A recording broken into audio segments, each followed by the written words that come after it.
Hi hello everyone, welcome to Disha TV. ఈ రోజు review of the movie Ghaati, acted by Anushka garu and directed by Krish Jagarlamudi garu. So ఇక cinema విషయానికి వచ్చినట్లయితే cinema already మనకు తెలుసు, ట్రైలర్లో ఉన్నదే, పెద్ద కొత్తగా ఏమీ లేదు. బట్ కాకపోతే అనుష్క గారిని అలాంటి ఒక క్యారెక్టర్లో మనకు చూసి కొంచెం జనరల్ ఆడియన్స్కి అయితే మొనాటిని వచ్చేస్తుంది అన్న ఫీలింగ్ అయితే వచ్చేస్తుంది. ఇక సినిమా విషయానికి వస్తే గంజాయి. సో గంజాయి అంటే ఘాటీలు ఎవరైతే అక్కడ ఉండేటువంటి ప్రాంతాలలో గంజాయి అంటే వాళ్ళ పనే అది. సో వాళ్ళకు ఇక బతుకుదెరువు అనేది వేరేది లేకపోగా అదొక్కటే చేసుకొని బతుకుతుంటే అది కూడా ఒక బతికేనా, దాన్ని మార్చే ప్రయత్నంలోనే అంటే అందులోనే ఉన్నటువంటి విక్రమ్ ప్రభు గారు అనుష్క గారు చేసేటువంటి ప్రయత్నమే ఘాటి సినిమా అనమాట. సో ఇక ఫస్ట్ హాఫ్ విషయానికి వచ్చినట్లయితే ఫస్ట్ హాఫ్ ఓకే, విక్రమ్ ప్రభు గారికి పడ్డటువంటి క్యారెక్టర్ చాలా బాగుంటుంది. అంటే ఆయన అనుష్క గారితో కమాండ్ సీన్స్ కానీ కొన్ని చేసేటువంటి డైలాగ్స్ కానీ ఇవన్నీ కూడా ఫస్ట్ హాఫ్ వరకు ఓకే గుడ్ బాగుంది అన్న ఫీలింగ్ వచ్చేస్తుంది. ఎప్పుడైతే ఇంటర్వెల్ చూసేస్తామో మనకు ఆల్రెడీ క్లైమాక్స్ అర్థమైపోతుంది. ఆల్రెడీగా మనకు క్లైమాక్స్ అంతా తెలిసిపోతుంది, అంత ఎంగేజింగ్గా ఏం ఉండదు. బట్ సెకండ్ హాఫ్ మొత్తం ఏంటంటే ఆవిడ ఏం చేసింది దానికి, అంటే ఆయనకు జరిగినటువంటి అవమానానికి, ఆమె కోల్పోయినటువంటి దానికి ఏం చేసింది, వాళ్ళని ఎలా మార్చింది అనేదే స్టోరీ. బట్ అది ఎలా తీశారంటే ఇప్పుడున్నటువంటి జనరేషన్స్లో పెట్టి తీశారు.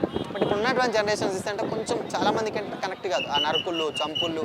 బట్ సినిమా లిబర్టీని వాడుకోవచ్చు కానీ ఎక్కడ కన్విన్సింగ్గా అయితే అనిపించదు.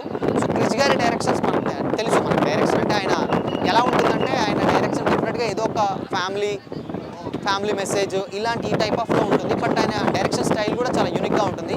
బట్ ఫస్ట్ టైం ఆయన ఒక కమర్షియల్ మూవీ తీసాడన్న ఫీలింగ్ అయితే వచ్చేస్తుంది కానీ ఏమంత ఇంపాక్ట్ చూపించింది అయితే అనిపించదు.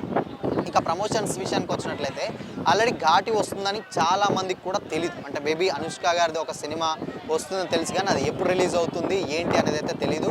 బట్ మేబీ సినిమా రిజల్ట్ ముందే ఊహించి వాళ్ళ ప్రమోషన్స్ కూడా పెద్ద చేయలేదా ఏంటో తెలియదు కానీ బట్ ఓకేగా అనిపించారు. బట్ ఎప్పుడో ఇది అంటే ఇన్ కేస్ అది ఎప్పుడో రిలీజ్ అవ్వాల్సినటువంటి సినిమా మేబీ సమ్ రీజన్స్ ఏంటో తెలియదు కానీ చాలా లేట్గా రిలీజ్ పోస్ట్పోన్ అవుతూ క్రిష్ గారు హరిహర వీరమల్లి వెళ్ళడం, దాని తర్వాత సో మేబీ ఇది రెండు కూడా కంప్లీట్గా దానికి సగం దీనికి సగం డైరెక్ట్ చేశారేమో క్రిష్ గారు అన్న ఫీలింగ్ అయితే వచ్చేస్తుంది. ఇక ఫస్ట్ హాఫ్ అంటే ఆయన కొంచెం ఏంటంటే రాజా గారు ఉన్నారు, జగపతి బాబు గారు ఉన్నారు అండ్ దాని తర్వాత కొన్ని క్యారెక్టర్స్ ఎస్పెషల్లీ ఈ సినిమాలో మెయిన్ ప్లస్ ఎవరికన్నా అయింది అంటే చైతన్యరావు గారికి, విలన్ క్యారెక్టర్ చేసినటువంటి చైతన్యరావు గారికి ప్లస్ అయిందనమాట. అంటే సినిమా మొత్తం కూడా ఆయనకు చాలా బాగా యూజ్ అయింది. అంటే ఇంతవరకు చేయనటువంటి క్యారెక్టర్స్ ఆయన ఒక మంచి క్యారెక్టర్ ప్లే చేశారు. ఈక్వల్ టు అనుష్క గారి తర్వాత స్క్రీన్ ప్రెజెన్స్ ఆయనకే దక్కుతుంది.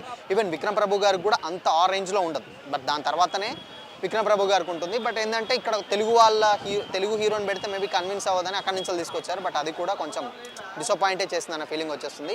కాకపోతే ఏంటంటే ఎక్కడక్కడ సీన్స్ కనెక్ట్ అవ్వవు. అంటే 1, 2, 3 తప్పితే జస్ట్ 1, 2 తప్పితే ఓవరాల్గా సినిమా ఎందుకో కొంచెం ఏదో వెలితి అన్న ఫీలింగ్ అయితే వచ్చేస్తుంది.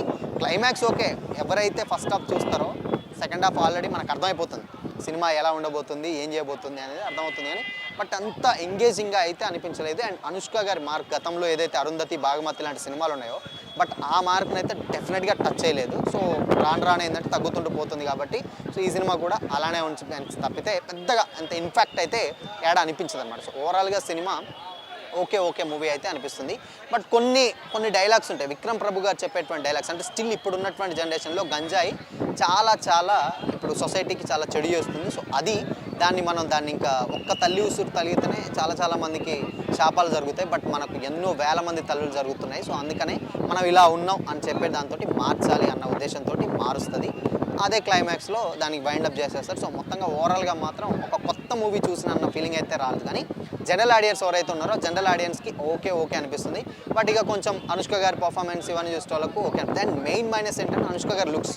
సో అనుష్క గారి లుక్స్ కూడా కొంచెం ఎందుకు కన్విన్సింగ్ అనిపించారు. కొంచెం చూడడానికి చాలా ఆవిడే ఇన్సెక్యూర్గా చేస్తుందా అన్న ఫీలింగ్ అయితే వచ్చేస్తుంది. మొత్తం అంత కన్విన్సింగ్ అయితే లేదన్నమాట. సో ఓవరాల్గా సినిమా ఓకే అనేలా ఉంటుంది తప్పితే లేదు. మేబీ ప్రమోషన్స్ కూడా చాలా డల్గా అసలు సినిమా వస్తుంది అన్నది కూడా చాలా మందికి అయితే తెలియదు. సో ఓవరాల్గా అందుకనే ఓకే అలా సర్దేశారేమో అన్న ఫీలింగ్ అయితే వచ్చేస్తుంది. సో వన్ టైం వాచ్, అది కూడా ఒక యావరేజ్ మూవీ చూసామన్న ఫీలింగ్ అయితే వచ్చేస్తుంది అనమాట. సో ఇది ఇవాళ రివ్యూ. మరో రివ్యూతో మళ్ళీ కలుద్దాం. Until then keep watching. This is Shyam signing of.